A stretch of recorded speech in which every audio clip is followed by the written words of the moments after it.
শিক্ষক দিৱসৰ এই শুভক্ষণত আমি এগৰাকী জ্যেষ্ঠ শিক্ষাবিদ অৱসৰপ্ৰাপ্ত শিক্ষক ভাসান আলী আহমেদ ছাৰৰ ঘৰত আহি আজি আমি উপস্থিত হৈছোঁ। আজিৰ এই শুভক্ষণত সমূহ শিক্ষক শিক্ষয়িত্ৰীসকলক আমি আন্তৰিক অভিনন্দন আৰু শুভেচ্ছা জ্ঞাপন কৰিছোঁ। আমি জানিব পাৰিছোঁ যে অৱসৰ গ্ৰহণৰ পিছত ছাৰৰ যি লেখা মেলাৰ প্ৰতি আগ্ৰহ, সমাজখনক শৈক্ষিক উত্তৰণৰ ফালে আগুৱাই লৈ যোৱাৰ যি চেষ্টা আৰু এই সমাজখনক শিক্ষাৰ পোহৰেৰে আলোকিত কৰাৰ কাৰণে তেখেতে যিখিনি অনুষ্ঠান প্ৰতিষ্ঠান গঢ়ি তুলিছে আৰু তেখেতৰ যি অৰিহণা, সেই সমগ্ৰ কথা বতৰাবিলাকৰ আমি তেখেতৰ পৰা জানিবলৈ চেষ্টা কৰিম। আৰু আজিৰ এই শুভক্ষণত আপোনাক আমাৰ ইনফ'ইটৰ তৰফৰ পৰা শিক্ষক দিৱসৰ শুভেচ্ছা জ্ঞাপন কৰিছোঁ। ধন্যবাদ। আজিৰ এই শিক্ষক দিৱসৰ দিনাখন আপুনি যিহেতু এগৰাকী অৱসৰপ্ৰাপ্ত শিক্ষক, আপোনাৰ অনুভৱ কেনেকুৱা? শিক্ষক দিৱসৰ দিনা আমাৰ মাননীয় ভাৰতৰ ৰাষ্ট্ৰপতি সৰ্বপল্লী ৰাধাকৃষ্ণন তেখেতৰ জন্মৰ তাৰিখটোৱে আমি শিক্ষক দিৱস হিচাপে ভাৰতবাসীয়ে পালন কৰে। এই ক্ষেত্ৰত ইতিমধ্যে আমাৰ প্ৰত্যেক বছৰে আমাৰ প্ৰত্যেক স্কুলে এই বিষয়ে আনুষ্ঠানিকভাৱে আমাৰ এই শিক্ষক দিৱস উদযাপন কৰা হয়। ইংৰাজী 2003 চনত টপাৰ পথাৰত আমি এখন প্ৰাইভেট স্কুল স্থাপন কৰিছিলোঁ। 2003 চনত সেই স্কুলখনত আজি আমি শিক্ষক দিৱস উদযাপন আমি কৰিলোঁ। তাতে আমাৰ বহুতো শিক্ষক আৰু ছাত্ৰ ছাত্ৰীৰ মাজত বহুতো কথা শিক্ষা বিষয়ে আলোচনা হ'ল আৰু শিক্ষক দিৱস সম্পৰ্কে বহুত আছে, তাৎপৰ্য আছে। এই গুৰু শিষ্যৰ যিটো সম্পৰ্ক, এই বিষয়ে মোক লেকচাৰ দিব দিছিলে। মই আৰুণি উপমান্য এইবিলাক যে আগৰ দিনৰ ছাত্ৰসকলে যে গুৰুগৃহত থাকি বিদ্যা শিক্ষা কৰিছে এই বিষয়ে, আৰু একালব্বই যে গুৰু দক্ষিণা দিছিলে, তে গুৰুৰ প্ৰতি কিমানখিনি ছাত্ৰৰ ভক্তি আছিল, আগৰ দিনৰ ছাত্ৰ ছাত্ৰীৰ কিমান ভক্তি আছিল, এই বিষয়ে মই বক্তব্য ৰাখিছিলোঁ। ইতিমধ্যে জনাইছে যে তেখেতে অৱসৰ গ্ৰহণৰ পিছতেই লেখা মেলা কামৰ লগত বিশেষকৈ জড়িত হৈ পৰে আৰু তেখেতে এখন কিতাপ লিখি উলিয়াইছে নিজৰ গাঁওখনৰ প্ৰতি থকা মৰম আৰু ভাল পোৱাৰ উদ্দেশ্য আগত ৰাখি।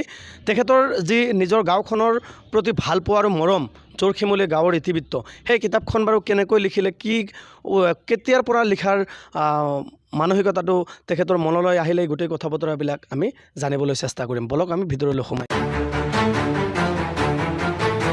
হয়, ইতিমধ্যে আপোনালোকে গম পালে যে আজিৰ এই 5 ছেপ্টেম্বৰ শিক্ষক দিৱসৰ পবিত্ৰ দিনাখন আমি এগৰাকী অৱসৰপ্ৰাপ্ত জ্যেষ্ঠ শিক্ষক ভাসান আলী আহমেদ ছাৰৰ ঘৰত আহি উপস্থিত হৈছোঁ আৰু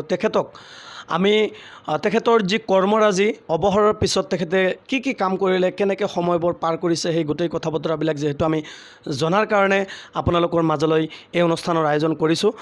তেখেতে ইতিমধ্যে জনাইছে যে এখন কিতাপ তেওঁ লিখি উলিয়াইছে আৰু কিতাপখনৰ, মোৰ হাতত থকা এই কিতাপখনৰ নাম হৈছে জোৰশিমলী গাঁৱৰ ইতিবৃত্ত।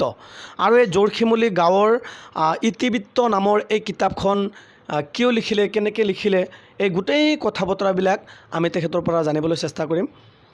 হয় ছাৰ, আপোনাৰ এই কিতাপখন যে লিখি উলিয়ালে জোৰশিমলী গাঁৱৰ ইতিবৃত্ত, এই কিতাপখন আপোনাৰ লিখাৰ কাৰণে কেতিয়াৰ পৰা এই মানসিকতাটো আহিল? মই অৱসৰৰ পাছৰ পৰাই মই জোৰশিমলী গাঁওখনৰ কিবা এটা চিন্তা কৰি, বৰ্তমান যে আমাক অলপ হিংসাৰ চকুৰে নাচালেও কথাটো অলপ প্ৰতিফলিত হয়, যাৰ কাৰণে নেকি আমাৰ এই জোৰশিমলী গাঁওখন আজিলৈকে পট্টা পোৱা নাই। এই জোৰশিমলী গাঁওখনৰ ইতিবৃত্ত লিখাৰ কাৰণ এইটোৱে যে চৰকাৰৰ মানুহবিলাকেও জানক যে আমাৰ এই মানুহখিনি কিমান চনৰ পৰা ইয়াতে বসবাস কৰি আছে আৰু তেওঁলোকে আৰু পূৰ্বতে ইয়াত বসবাস কৰাৰ পূৰ্বতে তেওঁলোকে কোনখিনি ঠাইত আছিল আৰু কিমান চনৰ পৰা আছিল।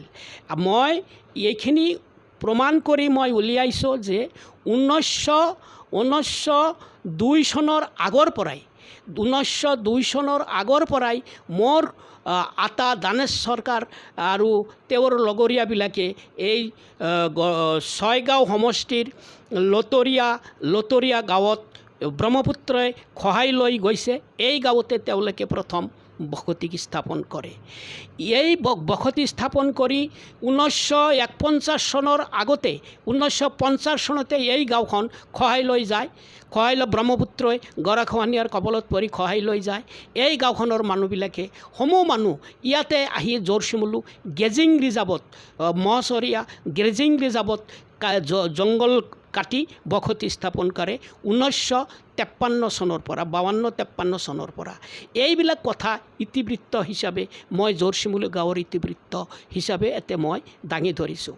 আৰু জোৰচিমুলু গাঁৱৰ নামাকৰণ কেনেকৈ হ'ল এইখিনি কথাও মই এই মোৰ গ্ৰন্থখনত লিপিবদ্ধ কৰিছোঁ। অকণমান কৈ দিলে ভাল পাম যে দুখন শিমলু গছ এই জোৰচিমুলু গাঁৱৰ পূৰ্বৰ সেইটো মানে তেতিয়া গেজিং ৰিজাৰ্ভ একদম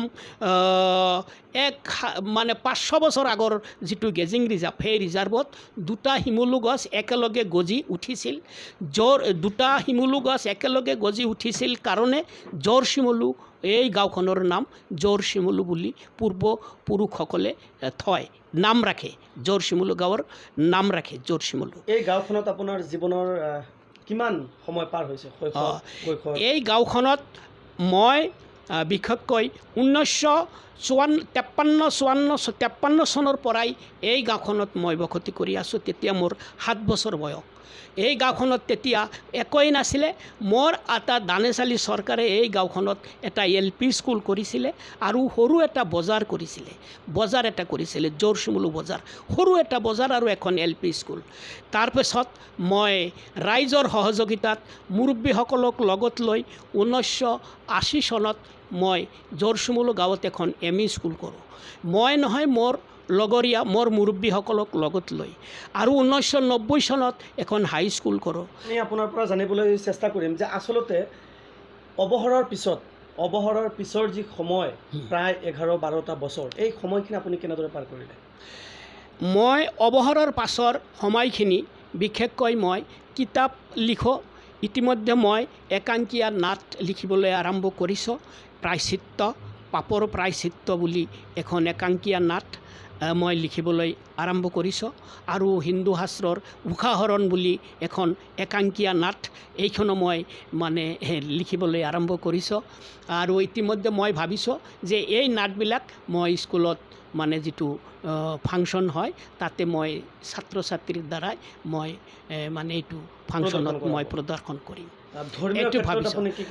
ধৰ্মীয় ক্ষেত্ৰত মই 2017 চনত মই পবিত্ৰ হজলৈ গৈছিলোঁ। মই মক্কা মদিনা মই ঘূৰি আহিছোঁ। নিশ্চিতভাৱে আচলতে এগৰাকী সমাজ হিতৈষী ব্যক্তি বুলি আচলতে তেখেতক ক'লেও ভুল কোৱা নহ'ব। কাৰণ তেখেত শিক্ষকতা জীৱনৰ পৰা আৰম্ভ কৰি বহুত ত্যাগ আৰু কষ্টৰ মাজেৰে নিজৰ গাঁওখন জোৰশিমলী গাঁওখনক ইমানখিনি ভাল পোৱা হেতুকেই হয়তো তেখেতে জোৰশিমলী গাঁৱৰ ইতিবৃত্ত নামৰে কিতাপখন লিখি উলিয়াইছে। আৰু তেখেতৰ যি কৰ্মৰাজি সেয়া আমি শলাগ লৈছোঁ। আশা কৰিছোঁ আহি থাকিবলগীয়া দিনবোৰত তেখেত সুস্বাস্থ্য আৰু তেখেতৰ জীৱন ভৱিষ্যত খুব ভালদৰে পাৰ হওক। আৰু তেখেতৰ সময়ছোৱাত আহি থাকিবলগীয়া সময়ছোৱাত তেখেতে আৰু কেতবোৰ কাম কাজ কৰি যাওক সমাজৰ কাৰণে, যিবোৰ কাম কাজে তেখেতক আচলতে আৰু ভালকৈ পৰিচয় দিয়াব। আৰু ইতিমধ্যে যিহেতু তেখেত কেইবাটাও অনুষ্ঠান প্ৰতিষ্ঠানৰ লগত জড়িত, আজিৰে শিক্ষক দিৱসৰ দিনাখন তেখেতৰ লগতে সমগ্ৰ শিক্ষক শিক্ষয়িত্ৰীক আমি পুনৰবাৰ শুভেচ্ছা অভিনন্দন জ্ঞাপন কৰিছোঁ।